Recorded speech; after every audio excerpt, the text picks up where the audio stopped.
Hello বন্ধুরা, চলে এসেছি একটা খুবই গুরুত্বপূর্ণ বিষয় নিয়ে আলোচনা করতে। তো কলকাতা নাইট রাইডার্স কিন্তু দুটো ম্যাচ জিতে গেছে।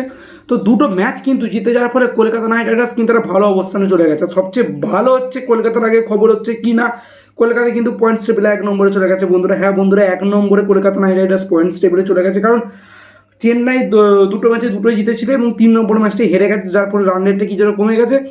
কলকাতা যথেষ্ট রান রেট ভালো ছিল আগের দিন, 7 উইকেটে জেতার ফলে তো কলকাতা নাইট রাইডার্স 1 নম্বরে চলে গেছে। তো খেলার আগে কিন্তু খুবই বড় সুখবর কলকাতা নাইট রাইডার্স পেয়ে গেছে।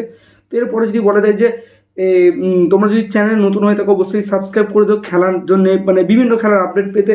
তো cricket related, IPL related, KKR related থেকে শুরু করে সমস্ত দলের খবর পেতে কিন্তু সবার আগে এই চ্যানেলটিকে সাবস্ক্রাইব করে রাখো। আর যদি পরের ম্যাচের কথা বলা যায়, 3রা এপ্রিল কিন্তু দিল্লি ক্যাপিটালসের বিরুদ্ধে নামতে চলেছে হচ্ছে যে কলকাতা নাইট রাইডার্স।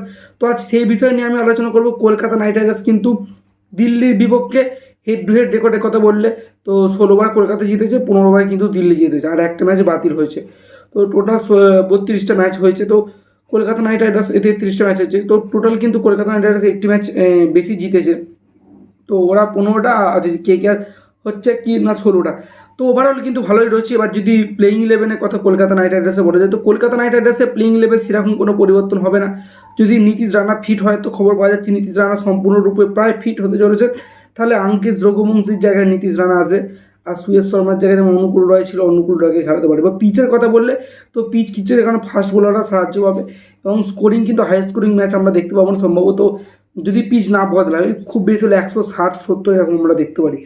তো যদি খুব ভালো ব্যাটিং হয় 180 কিন্তু একটা ভালো অ্যাভারেজ স্কোরও খুব ভালো হতে পারে। তো দেখা যাক কী হয়। আর দিল্লি ক্যাপিটালসের কথা বললে তাদের কিন্তু কোনো রকম প্লেইং ইলেভেনে পরিবর্তন হবে না। তবু আমি একবার প্লেইং ইলেভেনটা দুজনদেরই বলে দিচ্ছি। তো কলকাতা নাইট রাইডার্সের যদি প্লেইং ইলেভেনের কথা বলা যায়, তো আনচেঞ্জ প্লেইং ইলেভেন যেমনটাই বললাম। তো সেই প্লেইং ইলেভেনে কিন্তু কোনো রকম পরিবর্তন হবে না। ওপেনিংয়ে কিন্তু আমরা দেখতে পাবো সুনীল নারিন এবং ফিল শর্টকে।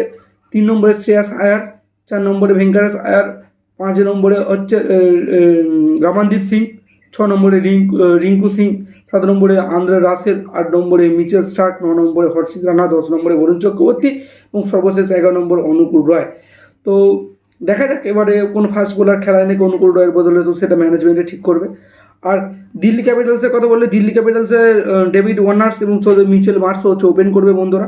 এবং 3 নম্বরে হচ্ছে রিকি ভুই, 4 নম্বরে পান্থ, ঋষভ পান্থ, তারপরে 6 নম্বর স্টাবোস এবং 6 নম্বরে অক্ষর প্যাটেল, 7 নম্বরে সুমিত কুমার, 8 নম্বরে কুলদীপ যাদব, 9 নম্বরে নটরজি, 10 নম্বরে খালিল আহমেদ এবং 11 নম্বরে মুকেশ কুমার এবং ইম্প্যাক্ট প্লেয়ার হিসেবে হয়তো ও অভিষেক পোরেল বা পৃথ্বী, সেই দুজনের মধ্যে একজনকে নামানো হবে। তো আজ এই ছিল আলোচনা। ভিডিওটি ভালো লাগলে অবশ্যই লাইক করে দেওয়া হচ্ছে, চ্যানেল নতুন সাবস্ক্রাইব করতে একদম ভুলো না। আজ ভিডিওটি এই পর্যন্তই। বাই বাই, দেখা হচ্ছে অন্য কোনো পরবর্তী ভিডিওতে।